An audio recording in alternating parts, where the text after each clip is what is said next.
and welcome to another session on the names of God. I hope you're enjoying this session as much as I am.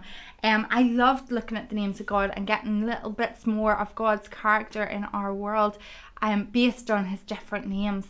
And tonight we're going to be looking at a very popular name. Last night we looked at the name El Roi, which was only used the one time in the Bible by Hagar. Tonight we're going to be looking at Adonai, which is used 434 times in the Bible. So it's a lot more popular. It's a lot more used in the Bible than Roi was. However, we're going to be looking at two different times that it was really significantly used in the Bible and how it can apply to our lives. The term Adonai is God my master. That's what it means. And Jehovah was God's formal name. It was the name that people gave him when they were worshipping him, when they were in the temple. Jehovah was the name God had as his formal title. Adonai was the term that he got as when you were submitting to God as master. Now, the first time that it was used in the Bible was in Genesis chapter 15 and verse 2. And it's used by Abram. Abram was getting the promise of God given to him that he was going to have a son. We all know that Sarai and Abram at this stage didn't have any children, and God was giving him the promise that he was going to have generation after generation, as many as the stars in the sky. And at this point, Abram uses the title Adonai for God in Genesis 15 verse 2. Adonai. Now, the reason that this is so interesting that Abram used this title was because Abram himself was an Adon. An Adon was the phrase that people gave to someone who was their human master. That was the title that he would have had, an Adon. And that meant that I am your servant. You are my master. I submit to you. I follow you. I will go where you lead me. I will do what you tell me. I will obey you in every area of my life. I belong to you. You are my Adon. And Abram had thousands of people underneath him. And Abram would have been Adon to so many people. And he knew what it meant whenever someone called him Adon. So when he called God Adonai, he was giving himself the place of, I submit to you, God. You are my master. I will follow you. I will obey you. I will do whatever you tell me. You are my master, Adonai. How interesting is it that Abram was able to take himself out of being the master to being the submissive to Adonai. Adonai was the plural term of Adon and the more heavenly term of Adon, which meant that it was the first reference to the triune God in the Bible as well. I wonder, have you ever given God his place as master in your life? Have you ever gone from being the person in charge of your life, the person in control of your life, the person who is over everything and sees everything and does everything the way that they want to? Have you ever gone from giving yourself control to giving God that control and saying, Adonai, Adonai, you are my master and I will follow you. Abram went from being a master to a place of submission, and he recognized that the rightful place for submission was under God, his master. I wonder if you've ever done that today. The second interesting place that it's used in the Bible is by Moses. Now, Moses was standing at the burning bush. Moses had ran away from Egypt. He'd killed an Egyptian, and he had been looking after sheep for the past 40 odd years. And he was standing looking after sheep one day, and a bush caught on fire but didn't burn up. So Moses went over to the bush, and here is God talking to him from the bush. And God starts to tell him that he wants him to go and bring the Israelites out of Egypt, out from under the bondage that they had been under for so many years. Moses calls God Adonai. I will do what you want. I will go where you want.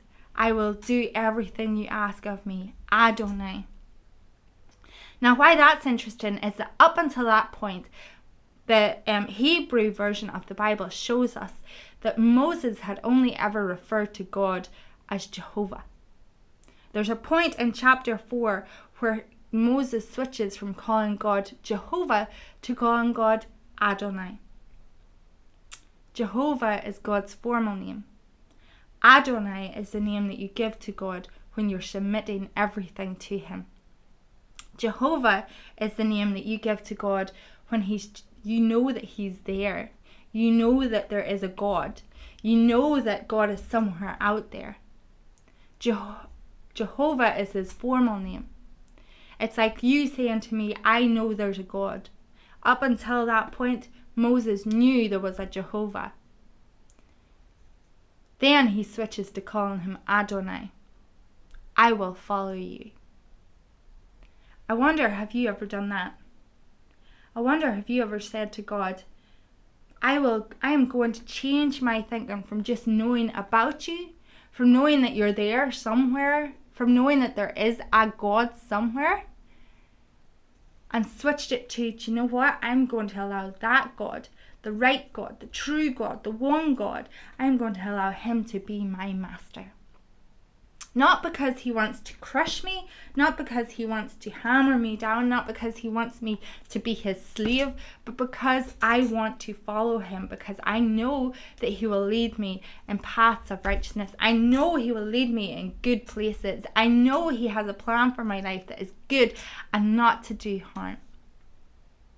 Have you ever switched from just knowing about God to allowing God to be your Adonai? Have you ever switched from being Adonai, Adon of your own life, to allowing God to be Adonai of your life? I wonder, have you ever done that? Is God still someone distant to you? Maybe you've asked him into your life. Maybe you know that there is more than just a God out there. Maybe he is your personal God. Maybe you've asked him into your life before, but he's still not your master. You still haven't fully submitted to him. You still haven't given him everything. How do you get from having God as Jehovah in your world to having him as Adonai? How do you bridge that gap from him just knowing him as formal God to knowing him as master of your life and doing what he tells you and following where he leads you and giving your all to him? How do you bridge that gap? First of all, you need to have a relationship with him. You need to go to him and you need to say sorry for the things that you've done in your life beforehand. You go to him and you ask for forgiveness. You go to him and ask for a fresh start. You go to him and you say, I want to follow you with my everything and I don't want to be in charge of my life anymore. Secondly, you surrender everything that you have to him. Maybe you've done that before in the past where you've gone to him and asked for a relationship with him. Now you need to give everything over to him. There comes a point in your life where you need to stop being your own master and get God to be your master if you want life and life in all its fullness. And God says to you, do you want to give me everything? And I can use everything in my kingdom. And that could be giving up your work and following him. That could be going into a job and following him. That could be having a family and following him. That could be talking to people and following him. That could be doing whatever he asks you. But you need to be ready and willing to do whatever he asks you. Surrender everything. Follow his plans above your own plans. And trust his lordship and ruling in your life. That is how you get from being Jehovah to being Adonai in your world. Start a relationship with him. Surrender everything. Follow him and trust him.